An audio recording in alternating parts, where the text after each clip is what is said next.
What's up guys, it's your boy Enzo, and cloud gaming is currently one of the newest things that everyone is doing. It lets you play your favorite games with a consistent resolution and FPS everywhere provided that you have a decent internet connection. One of the people who pretty much pioneered the whole cloud gaming craze is Google, with their quote-unquote gaming console, Google Stadia. It was supposed to compete with the console giants Sony's PlayStation, Microsoft's Xbox Series, and of course, Nintendo's handheld console hybrid, the Switch. Google Stadia allows you to play AAA games on your phone, tablets, through Chromecast, and or your computer even if it isn't really built for gaming. As long as you have that decent Wi-Fi connection, of course. It can run from 1080p to 30 FPS, and if you avail its Stadia Pro subscription, it will run up to 4K resolution and give you premium audio quality. It sounds pretty good if you are in a situation where you have consistent internet connection but do not have or aren't really a fan of getting a bulky gaming rig. It sounds perfect but not quite.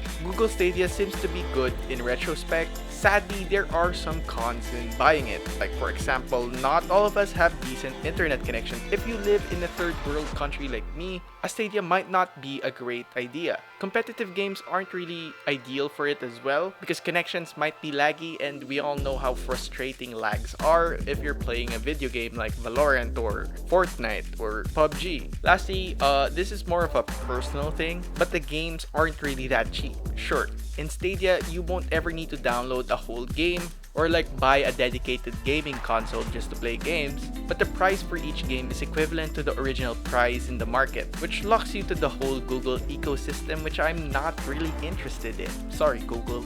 And in recent news, as per The Guardian, Google Stadia is closing down its in-house development studio. Long story short, it will no longer compete with its competitors, and it's because of the lack of meaningful partnership. But who can blame Google Stadia? This console is quite in its development stages and is still finding itself in the already oversaturated market of video games. And now that Steam, PlayStation, Xbox are starting to make their own cloud gaming formats, and the Nintendo Switch pretty much ruling the whole handheld gaming console, it isn't really looking great for Stadia for me. This is sad because we all know how Google abandons a lot of its projects in the past. Stadia has some potential to really perfect the whole cloud gaming scene. So for the question, is Google Stadia dead? Well, not quite yet, since they still have pretty solid games like Red Dead Redemption, but you know, it's getting there. Just a few nails in the coffin and it's probably a dead console now. I'm still hoping for the best though. I like to believe that there is still a chance for this console to find itself in the market. It already has a huge following anyway, and it's such a waste if they stop so soon. Anyway, I'd like to know what you guys think about the Google Stadia situation. Let me know in the comments down below, and don't forget to like, subscribe, hit the bell icon, and don't forget to visit yugatech.com/gaming for more news, tips, and tricks. It's your boy Enzo, and stay safe.